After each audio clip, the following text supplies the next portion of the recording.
आज के case studies के इस लेक्चर में बात करेंगे सुप्रीम कोर्ट के उन दिशा निर्देशों की जिनके अंतर्गत ये कहा गया है कि सारे केसेस को समाप्त कर दिया जाएगा और साथ ही आपको डिवोर्स की डिक्री भी दे दी जाएगी। तो ये दिशा निर्देशों को ध्यानपूर्वक समझ लीजिए, इसके पीछे का कारण क्या बताया सुप्रीम कोर्ट ने ये भी समझ लीजिए। अगर आपके केस में दिशा निर्देश लागू होते हैं तो आपके केस में ऐसा हो सकता है कि सारे केसेस को समाप्त कर दिया जाएगा और आपको डिवोर्स की डिक्री भी दे दी जाएगी। जय जिनेन्द्र, ओम केश जैन। वीडियो को लाइक और शेयर कर दीजिए और इस तरह के जजमेंट्स का पैकेज पाने के लिए जिसमें लगभग आपको 200 जजमेंट्स मिलते हैं, यानी किसी जानकारी के लिए दिए गए नंबर पर आप हमें संपर्क कर सकते हैं। चलिए शुरुआत करते हैं।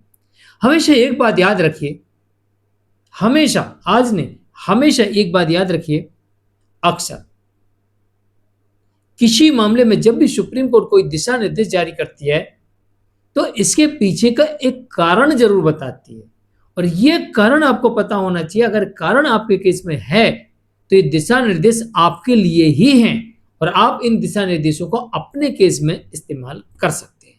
और अगर आपको कारण ही नहीं पता है तो ये दिशा निर्देश आपके केस में लागू ही नहीं होंगे और आपको इन दिशा निर्देशों का कोई फायदा नहीं मिलेगा। इस बात का भी ध्यान रखिए। जय जिनेन्द्र, ओम केश जैन। वीडियो को लाइक और शेयर कर दीजिए और इस तरह के जजमेंट्स का पैकेज पाने के लिए जिसमें लगभग आपको 200 जजमेंट्स मिलते हैं या अन्य किसी जानकारी के लिए दिए गए नंबर पर आप हमें संपर्क कर सकते हैं।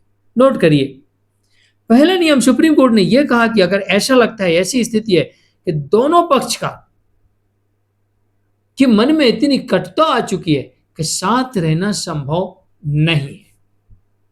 अब भला ही आपके पास में कोई भी सबूत ना हो कि जिनके आधारों पर आपको डिवोर्स दी जा सकती है, लेकिन आपके पास में कोई सबूत नहीं है कि आप डिवोर्स ले सकें, लेकिन आप लोगों के मन में इतनी कटुता आ चुकी है, इतने आप लोगों के मन में मनमुटाव आ चुका है कि साथ रहना संभव नहीं है, एक दूसरे के प्रति इतनी दुश्मनी भर चुकी है या फिर किसी अन्य कारणों से साथ ही नहीं रहना चाहते, लेकिन सबूत नहीं है डिवोर्स के लिए, तब भी आपको आर्टिकल 142 के अंतर्गत डिवोर्स की डिक्री मिल जाएगी।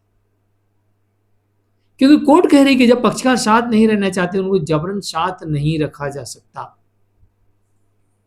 इसलिए उन्हें डिवोर्स मिल जाता है। नंबर 2, ऐसी परिस्थिति में दोनों पक्षकार आपसी सहमति से भी तलाक ले सकते हैं।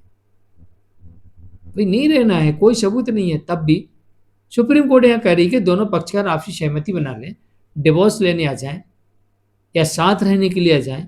जितने भी केसेस चल रहे हैं कोर्ट में, सारे के सारे केसेस को यहां पर खत्म कर दिया जाएगा, कोई भी केस आगे नहीं बढ़ाया जाएगा। ये भी सुप्रीम कोर्ट कह रही है कि भाई आपसी सहमति से अगर निपटाना चाहते हो ठीक है, हम तैयार हैं, हम आपके सभी केसेस क्वैश करने के लिए तैयार हैं, रद्द करने के लिए तैयार हैं। तो यहाँ पर आपसी सहमति है तो आप आपसी सहमति साथ रहने का फैसला ले सकते हो, डिवोर्स का फैसला ले सकते हो और साथ ही आपको मेंटेनेंस और एलिमनी नहीं देना पड़ेगा, ये भी हो सकता है। नंबर 3,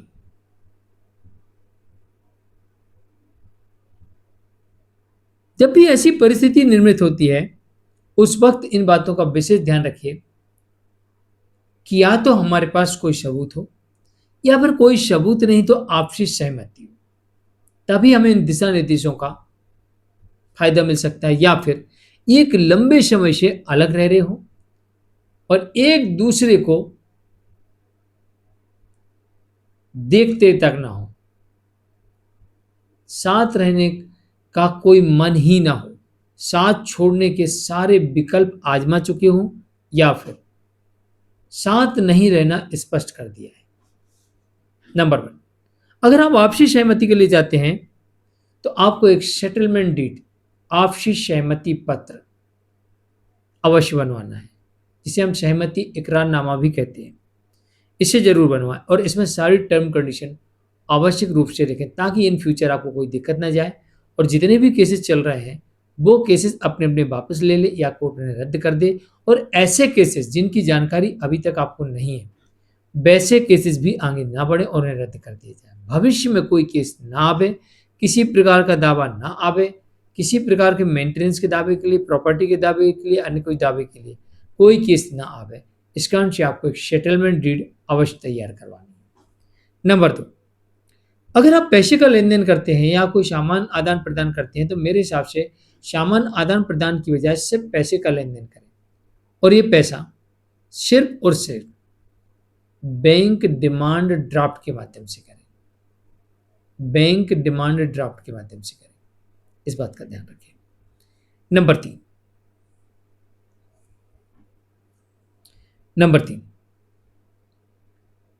सावधानी पूर्वक प्रोसेस को आगे बढ़ाइए, जल्दबाजी मत करिए, हर बात को समझिए, सोचिए, विचार करिए, लिखित में लीजिए, लिखित में करिए। कोर्ट के बाहर कोई भी लेन देन मत करिए, सामान का लेन देन होना है तो भी कोर्ट के अंदर करिए, कोर्ट के निर्देशानुसार। नंबर 4, सोच समझकर आपसी सहमति पत्र बनाएं। फिर आप उनके मन में एक बात गोल रहे हो, तुमने ये लिख दिया, अब तुमको ये नहीं मिलेगा, ऐसा नहीं करो, ये ले लो, वो कर लो, वन टाइम सेटलमेंट क्यों कर रहे हो, किस्तों में करो, कोर्ट नहीं देगी डिवोर्स, पैसा नहीं मिलेगा। अरे भाई साहब, तुम्हें क्या लेना, हर बात क्लियर लिखी है और दोनों पक्षकारों को पता है और दोनों पक्षकारों के एडवोकेट हैं, वो करेंगे ना इस पर निर्णय। आप क्यों बीच में मिसगाइड कर रहे हैं। तो हमेशा ध्यान रखें कि सहमति पत्र सोच समझ के बनाएं और एक बार बनने के बाद किसी के बहकावे में ना आए, वरना आप एक बड़ी परेशानी में फंस सकते हैं। और नंबर 5, सहमति पत्र बनने के बाद वाद विवाद ना करें, इसलिए पहले से ही सब सोच विचार कर लें। और जो सेटलमेंट डीड बनती है इसमें टर्म कंडीशन लिखी जाती है, दोनों पक्षकारों के हित की लिखी जाती है कि किसी को कोई परेशानी का बाद में सामना ना करना पड़े, लड़ाई झगड़ा यहीं पर खत्म हो जाए। और रही बात इसकी कि पैसा नहीं मिलेगा, तो वन टाइम सेटलमेंट डीड जब बनवाते हैं तो उसमें बैंक डिमांड ड्राफ्ट पिटीशन के साथ ही कोर्ट के समक्ष रख दिया जाता है, तो सवाल ही पैदा नहीं होता है कि आपको नहीं मिलेगा। रखा इसलिए जाता है कि उसमें लिखा हुआ है कि पिटीशन के साथ हम कोर्ट के समक्ष बैंक डिमांड ड्राफ्ट रख देंगे और आखिर में जब पूरा प्रोसेस हो जाएगा तो कोर्ट इन्हें बैंक डिमांड ड्राफ्ट उनको दे देगी। तो कैसे नहीं मिलेगा, हमारे पास थोड़ी ना है, कोर्ट के पास है। अब आप कह रहे हैं नहीं मिलेगा, मतलब आप सीधा कोर्ट को तो भाई नहीं बोलना चाहिए था उनको। खैर, वो भी एक रिस्पेक्टेबल पर्सन थे, मैंने प्यार से कहा, मैंने कि इसमें सब कुछ लिखा है, हमें पता है, आप उनको मत बोलो, आप पढ़ लो, अगर आपके दायरे में आता है तो आप वेरीफाइड कर दो, नहीं आता है तो हम किसी और से करवा लेते हैं, नहीं तो फिर हम दोनों पक्षकारों के एडवोकेट को हम बुला के खड़ा कर देते हैं, फिर आप उनसे बात कर लेना। तो बोले नहीं उनको मत बुलाओ, ये सील साइन कर दिया, ले जाओ। तो एक बार ध्यान रखिए, सेटलमेंट डीड बनाते समय ध्यान रखें, सारे टर्म कंडीशन को पढ़ें और एक बार बनने के बाद फिर कोई कुछ बताए तो उससे कहें भाई साहब जो लिखा है अब हमें कुछ नहीं बदलना। अच्छा, क्योंकि बार बार मिसगाइड होना ठीक नहीं है। फिर भी अगर कोई कमी नजर आती है तो आप पढ़ें, अपने एडवोकेट्स को पढ़वाएं, 2-4 लोग साथ में ले जाएं और सोच समझ के ही सेटलमेंट डीड तैयार करें। आज के लिए इतना ही। अंकित जैन, नमस्कार।